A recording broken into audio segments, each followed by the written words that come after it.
Baik, Assalamualaikum warahmatullahi wabarakatuh. Selamat pagi. Video ini bertujuan untuk tugas dari pelatihan semangat belajar 2 ya. Jadi bagaimana saya merefleksi empati dan perencanaan materi pembelajaran. Oke, ruang lingkup pembahasan seperti apa?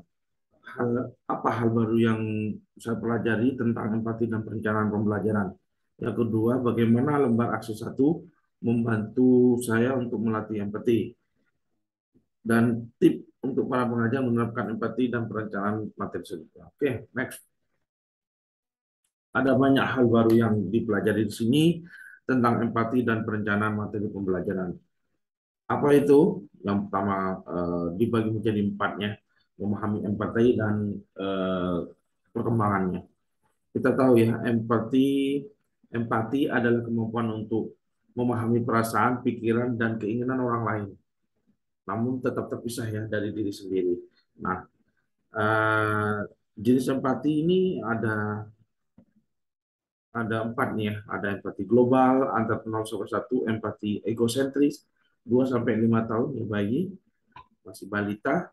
Kemudian sadar kesedihan bukan miliknya, kesusahan sedang menimpa orang lain bukan kesusahan sendiri. Yang ketiga, empati kognitif, 6 sampai 10. Apa itu? Cara pandang anak dari perspektif orang lain, terutama orang yang sudah dikenalnya.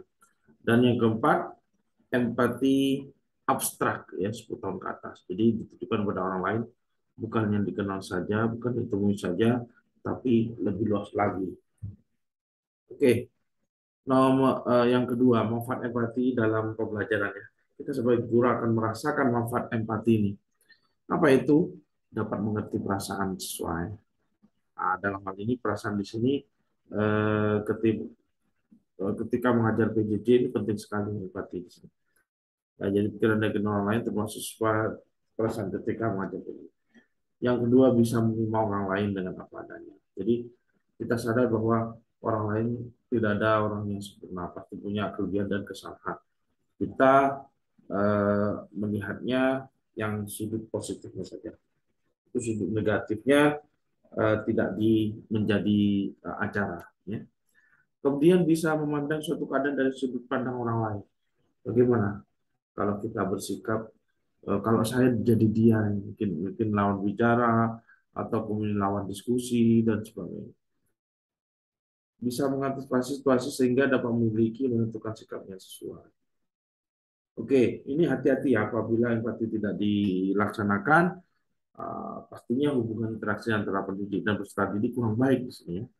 Proses pembelajaran terganggu dan tidak berjalan efektif. Jadi guru merasa kurang nyaman ya, saya anggap di apa, siswa beranggapan bahwa guru adalah musuh, padahal sebenarnya guru itu adalah orang tua kedua di sekolah. Kemudian guru hanya fokus mengejar target pembelajaran, jadi lebih ke arah acuh tak acuh ya, terus pokoknya saya ngajar dan saya mendapat gaji, nah seperti itu ya kondisi. Jadi siswa enggan bertanya, lebih dari 60% tidak memahami konsep dari guru. Oke, next. Cara mengasah empati seperti apa? Nah, ini dia. Kita mulai dari kita ya, dalam kontak mata. Jadi ketika kita menatap lawan bicara, akan terasa bagi dia bahwa kita itu harus menghormati.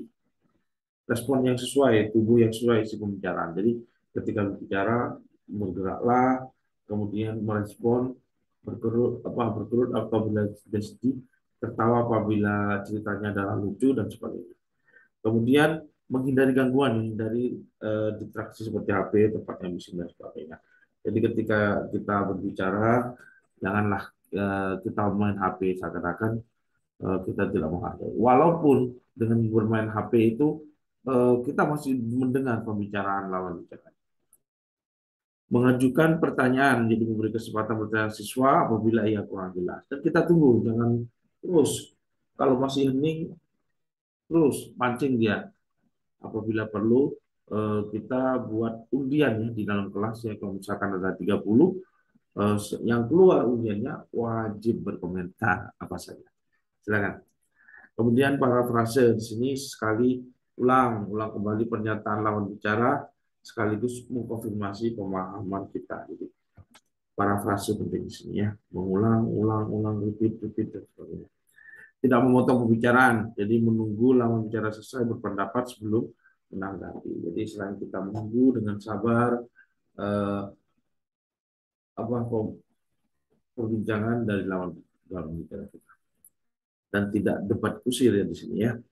Kemudian transisi peran yang menyampaikan perasaan dan kondisi kita saat berada di posisi atau situasi lawan bicara. Seperti apa ya?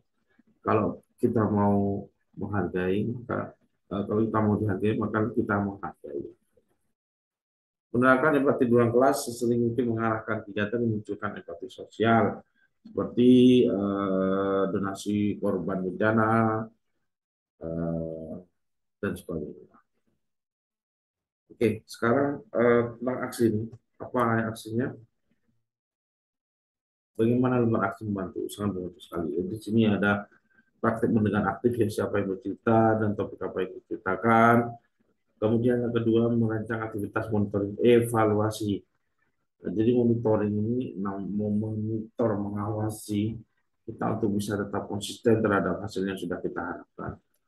Monitoring ini ya meliputi mengukur keberhasilan dan kemajuan dari proses yang sudah diterapkan di kelas. Oke, tips dan trik. Nah, tips yang kita lakukan. Yang pertama, pelajari gestur mendengar aktif. Kemudian pilih partner diskusi yang efektif dan lokasi yang minim keributan atau gangguan, tidak bising ya. Dan yang kedua, melatih nuansa emosi murid dan melatih murid mendengar aktif. Ya, baik itu mungkin bisa jadi kita apabila murid berani bertanya dikasih hadiah dan sebagainya. Oke, terima kasih. Mudah-mudahan bermanfaat. Assalamualaikum warahmatullahi wabarakatuh.